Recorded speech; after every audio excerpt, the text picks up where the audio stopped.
Abu Muhammad al-Jolani, the leader of Hayat Tahrir al-Sham, HTS, has become a key figure in the recent developments that have seen the fall of Bashar al-Assad's regime in Damascus. His leadership was pivotal in orchestrating the offensive that led to the collapse of the government in Syria's capital, marking a major turning point in the ongoing Syrian civil war. Jolani, born Ahmed al-Shaar, hails from a wealthy and influential family in Damascus. However, his journey from a member of a prominent Syrian family to the leader of one of the most powerful rebel factions in Syria is marked by a series of controversial and pivotal moments. Initially, he had no intention of becoming a prominent figure in the armed resistance against the Assad regime.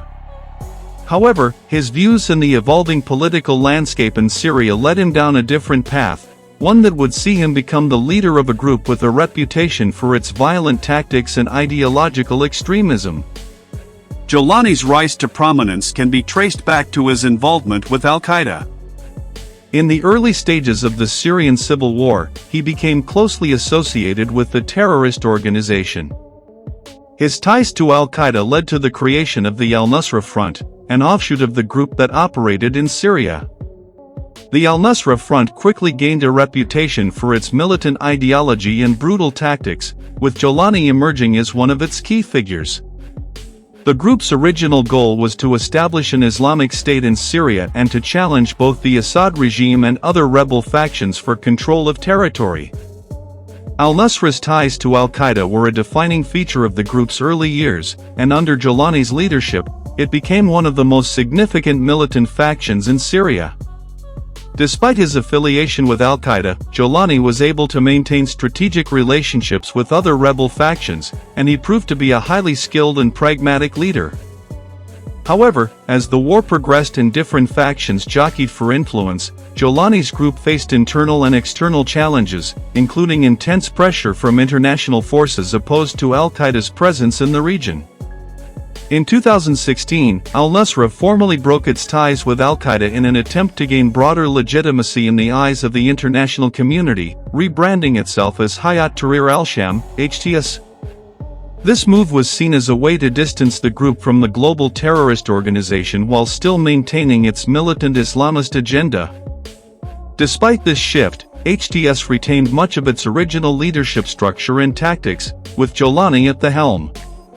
Under his leadership, HTS focused on consolidating power in Syria's Idlib province, becoming the dominant faction in the area.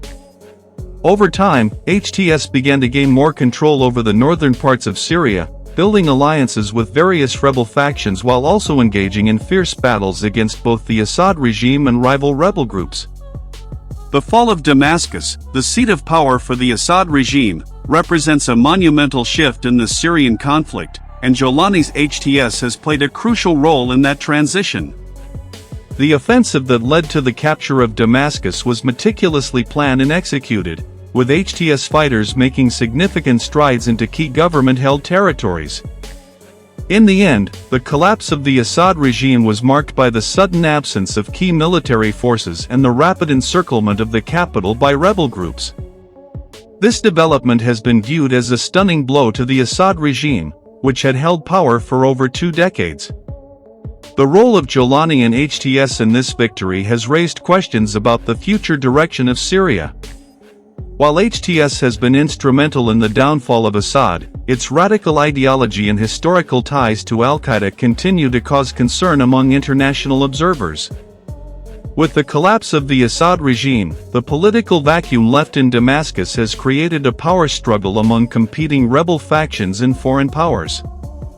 Some analysts have expressed concerns that Jolani and HTS could attempt to further expand their influence, potentially leading to greater instability in Syria and the broader region. Despite the triumph of the rebels in Damascus, it is unclear what the next steps will be for Jolani and HTS. The group has been heavily involved in military operations, but it has also been trying to position itself as a political player in the aftermath of Assad's fall. Jolani's efforts to forge alliances with other factions and external actors will be crucial as the country navigates the difficult path toward reconstruction and peace.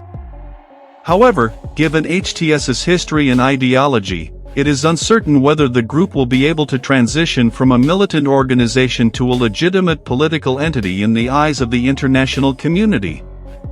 As for the fate of Bashar al-Assad, reports suggest that he may have fled Syria, with some speculating that he may have sought refuge in Russia, a key ally of his regime.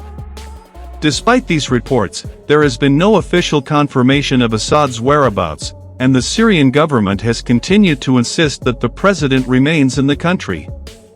The uncertainty surrounding his fate adds another layer of complexity to an already volatile situation in Syria. The fall of Damascus has also prompted significant geopolitical ramifications. While Russia and Iran have been strong backers of Assad throughout the conflict, their influence in Syria is now being challenged by the rebel forces, including HTS.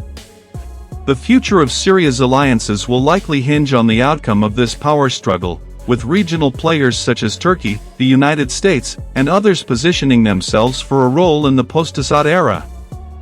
Abu Muhammad al-Jolani's rise to power and his leadership in the battle for Damascus are pivotal moments in the Syrian conflict.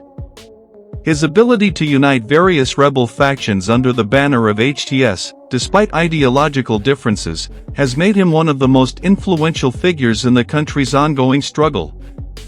As Syria enters a new chapter following the fall of Damascus and the potential collapse of the Assad regime, it remains to be seen whether Jolani will be able to consolidate his power and shape the future of the country. What is clear, however, is that his role in the Syrian civil war has cemented his place as one of the most significant and controversial leaders in the region.